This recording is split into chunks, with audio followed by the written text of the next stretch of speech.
ગુજરાત વિધાનસભાને બોમ્બથી ઉડાવી દેવાની ધમકી મળી છે અને આ ધમકી ભર્યો મેલ મળ્યા બાદ હવે આખા ગાંધીનગરમાં ખળબળાટ મચી ગયો છે। ધારાસભ્યોને વિધાનસભામાંથી બહાર કાઢવામાં આવ્યા છે, પરંતુ આ તમામ ચર્ચાઓની વચ્ચે ગોપાલ ઇટાલિયા, ચેતર વસાવા દ્વારા શું કહેવામાં આવ્યું એની ચર્ચા કરીશું। નમસ્કાર, હું છું ઉજ્જવલ અને આપ જોઈ રહ્યા છો નિર્ભય ન્યૂઝ।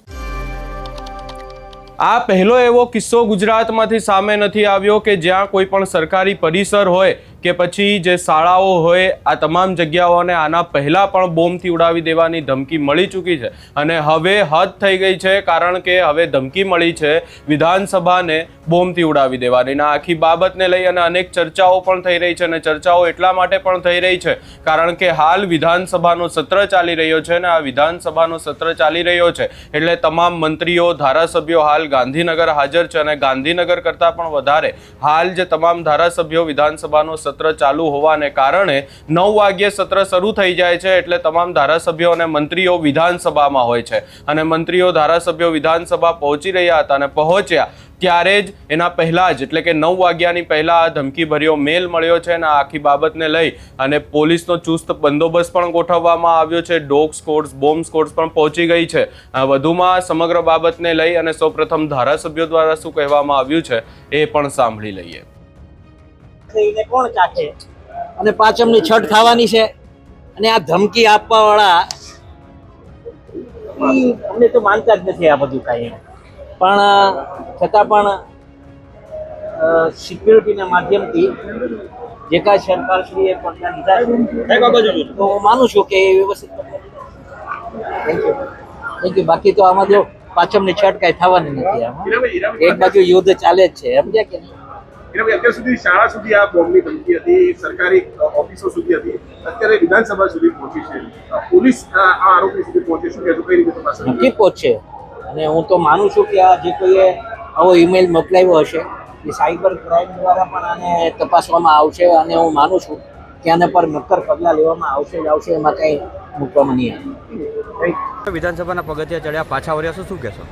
આજે સવારમાં 9 વાગ્યાથી વિધાનસભા સત્ર હતું એટલે હું અત્યારે 9 વાગતા પહેલાં 5 મિનિટ પહેલાં જ્યારે અહીંયા વિધાનસભાના મુખ્ય પગથિયા પાસે આવ્યો તો મને જાણવા મળ્યું કે વિધાનસભાને બોમ્બથી ઉડાવી દેવા માટેની ધમકી મળી છે। એટલે અમને બધાને પોલીસના માણસો અને સરકારી માણસોએ ધ્યાન દોર્યું કે વિધાનસભાનું સત્ર બાજુના બિલ્ડિંગમાં ચાલુ કર્યું છે। એટલે આ ખૂબ જ ગંભીર સંવેદનશીલ બાબત કહેવાય। ગુજરાતની વિધાનસભાને પણ જો બોમ્બની ધમકીઓ મળે તો એ મને એવું લાગે છે કે અત્યંત ગંભીર બાબત છે। એની ઉપર સરકારે કડક પગલાં લઈ અને જે કોઈ આવારા તત્વોએ આવું કામ કર્યું હોય અથવા તો ખરેખર કોઈ આતંકવાદી સંગઠનો આની અંદર જોડાયેલા હોય તો તાત્કાલિક એની ઉપર પગલાં લઈ અને બીજી વાર કોઈ આવી ખોટી ધમકીઓ મારવાની હિંમત ન કરે એવું કામ કરવું જોઈએ।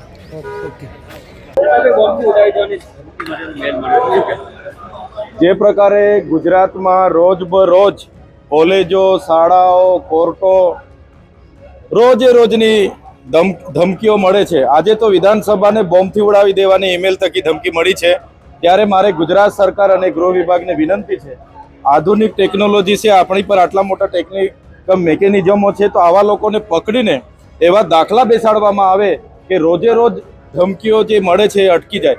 આજે એટલી બધી રોજે ધમકી મળે છે, કોલેજ ઉડાડી દેવાની, શાળા ઉડાડી દેવાની, દવાખાનાઓમાં બોમ્બ છે, હાઈકોર્ટમાં બોમ્બ છે, સેશન કોર્ટમાં બોમ્બ છે, કેટલા લોકોને પકડ્યા? કોઈ પકડાયું નથી। શું કરે છે ગુજરાત પોલીસ? એ પણ એક સવાલ છે। આજે તો વિધાનસભામાં અમને ધમકી મળી છે કે અહીંયા બોમ્બ છે, અમે બધા ધારાસભ્યોને બહાર કાઢવામાં આવ્યા। મારે ગૃહ વિભાગને વિનંતી છે, ગૃહમંત્રીને વિનંતી છે, મોટી વાતો કરવા કરતાં આવા મેલ જે લોકો મોકલે છે એમને તાત્કાલિક અસરથી પકડવામાં આવે અને એવી સજા કરવામાં આવે કે જેને દાખલો બેસે, બીજી વાર આવા કોઈ મેસેજ ના કરે।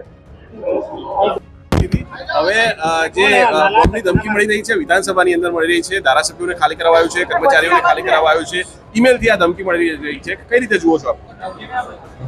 ખાસ કરીને અત્યારે છેલ્લા ઘણા સમયથી આપ જોઈ રહ્યા છો કે શાળાના અંદર બોમ્બની ધમકી મળતી હોય। હમણાં મેટ્રો કોર્ટ અમદાવાદ શહેરને પણ ધમકી મળી હતી કે બોમ્બથી ઉડાવવાની, ને મને આપના મારફતે જાણવા મળ્યું કે ગુજરાત વિધાનસભાને પણ બોમ્બથી ઉડાવવાની ધમકી મળી છે। જે પ્રમાણે અત્યારે જે પણ ધમકી મળી સરકાર તરફથી મને લાગે છે કે જે પણ તપાસ થઈ કે સામે ફેક જ ટીકડી કે કોઈ એવી ઘટના ત્યાં બની નહોતી, પરંતુ ઈમેલ દ્વારા જ્યારે પણ આવી સમજો ધમકી આપવામાં આવે છે ત્યારે મને લાગે છે કે એમાં કોઈ ષડયંત્ર હોય એવું લાગી રહ્યું છે. જ્યારે વચમાં પણ અમદાવાદ શહેરના અંદર ને બીજી જગ્યાઓએ જ્યારે બોમ્બની ધમકી હતી ત્યારે સ્કૂલોના અંદર, શાળાઓના અંદર બાળકોની એક્ઝામ ચાલતી હતી. અત્યારે બે ત્રણ દિવસ પહેલા અમદાવાદની મેટ્રો કોર્ટના અંદર પણ બોમ્બની ધમકી મળવાથી આખું કેમ્પસ ખાલી કરાયું છે. ગુજરાત વિધાનસભાને પણ એ લોકો ટાર્ગેટ બનાવીને આવી વાત કરતા હોય કે ગુજરાત વિધાનસભાને અમે બોમ્બથી ઉડાવી દઈશું, પરંતુ મને લાગી રહ્યું છે કે આ જે પ્રમાણે જે પણ કૃત્ય કોઈ પણ કરતું હોય, ઈમેલના મારફતે કરતું હોય, સરકારે એની તપાસ કરવી જોઈએ ને એના માટે કડકમાં કડક કાર્યવાહી કરવી જોઈએ. કેમ કે આવી અવારનવાર ધમકીઓ હોય ને ગુજરાત વિધાનસભાનો આજે સત્ર ચાલતું હોય, 181 ધારાસભ્ય છે, તમામ આખા ગુજરાતને લગતા પ્રશ્નોની ચર્ચા કરવા માટે ભેગા થયા હોય ને જ્યારે આટલો કિંમતી સમય હોય અને આ કિંમતી સમયના અંદર જ્યારે પોલીસ આવીને વિધાનસભાને તપાસ કરે અને એનો સમય બી ખરાબ થાય, પોલીસની જે કામગીરી છે, પોલીસની કામગીરી પછી વિધાનસભા પછી ચાલુ થાય, એટલે મને લાગી રહ્યું છે કે સરકારે આમાં ખૂબ ગંભીરતાથી લેવાની જરૂર છે.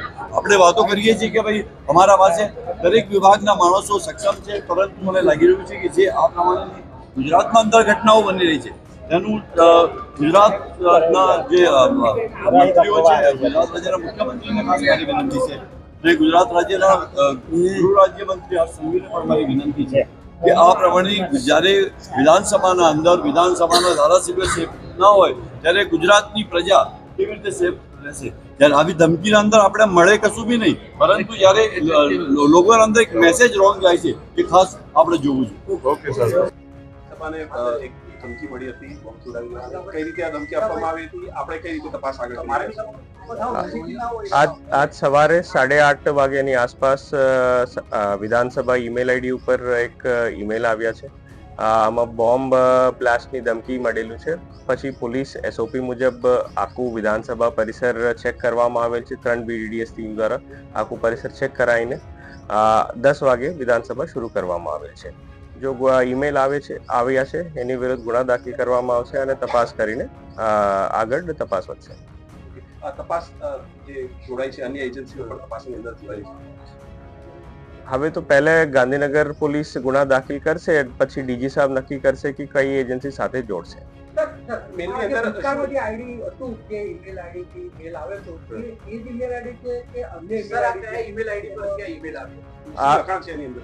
આ જીમેલ આઈડીથી આ ઈમેલ આવ્યા છે અને આમાં મેઇન ગાંધીનગર વિધાનસભા ઉપર બોમ્બ બ્લાસ્ટની ધમકી મળેલું છે.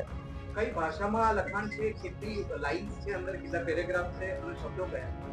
આ અંગ્રેજી ભાષામાં છે. પૂરા ઈમેલ અને અંગ્રેજી ભાષામાં લખેલું છે કે આજે 2 વાગ્યાની આસપાસ વિધાનસભાની અંદર બ્લાસ્ટ કરવામાં આવશે કરીને ઈમેલ હતું, બટ હોક્સ ઈમેલ છે. બધી વિધાનસભા પરિસર પોલીસ ચેક કરી લીધું, એવું કોઈ મટીરિયલ શંકાસ્પદ મળેલું નથી. પહેલા જે આપણને ગાંધીનગરમાં સ્કૂલોમાં અને અન્ય કચેરીઓમાં જે મેલ મળ્યા છે એની સાથે કોઈ સામ્યતા જોવા મળી રહી છે? અને સાહેબ બીજું કે આજે બી બીજા અમદાવાદમાં અન્ય બી મેલની ધમકી મળી, તો ગાંધીનગરના બીજા કોઈને મળી છે? નહીં, ગાંધીનગરમાં એક જ જગ્યા મેલ મળી છે અને એને પહેલાવાળા ઓફેન્સ સાથે કોઈ લિંક છે, તપાસ હવે કરવામાં આવશે. તપાસમાં કઈ હાથ આવશે તો મેં આપને જાણ કરશું. આ આખી બાબતને લઈ અને અહીંયા ફરી એકવાર આક્ષેપ અને આરોપ લગાવવામાં આવી રહ્યા છે ડેપ્યુટી સીએમ અને ગૃહમંત્રી હર્ષ સંઘવીની સામે. આવા કિસ્સાઓ સામે આવી રહ્યા છે અને માત્ર વિધાનસભાનો કિસ્સો નથી, પરંતુ આના પહેલા અમદાવાદ હોય, અમરેલી હોય, જૂનાગઢ હોય, આ તમામ જગ્યાએ જે સરકારી કચેરીઓ છે એમને બોમ્બથી ઉડાવી દેવાની ધમકીઓ આના પહેલા પણ મળી ચૂકી છે અને આ ફરી એકવાર આવો કિસ્સો સામે આવ્યો છે અને હવે તો કિસ્સો સામે આવ્યો છે વિધાનસભાનો. પોલીસ ત્યાં પહોંચી છે અને પોલીસ દ્વારા તપાસ હાથ ધરવામાં આવી રહી છે કે આખી બાબતની પાછળ કોનો હાથ છે, કોણે આ ધમકીભર્યો મેલ મોકલ્યો છે. આ આખી બાબતને લઈ અને જે ધારાસભ્યો દ્વારા કહેવામાં આવ્યું છે કે આ આખી બાબતે કડક કાર્યવાહી કરવામાં આવે, જે કોઈ પણ વ્યક્તિ હોય જેણે આ મેલ મોકલ્યો હોય એની ધરપકડ જલ્દીથી જલ્દી કરવામાં આવે. આ સમગ્ર બાબતે તમારો શું અભિપ્રાય છે એ અમને કમેન્ટ કરી જરૂર જણાવશો. અમારી ચેનલ નિર્ભય ન્યૂઝને લાઇક, શેર, સબસ્ક્રાઇબ કરવાનું ભૂલશો નહીં.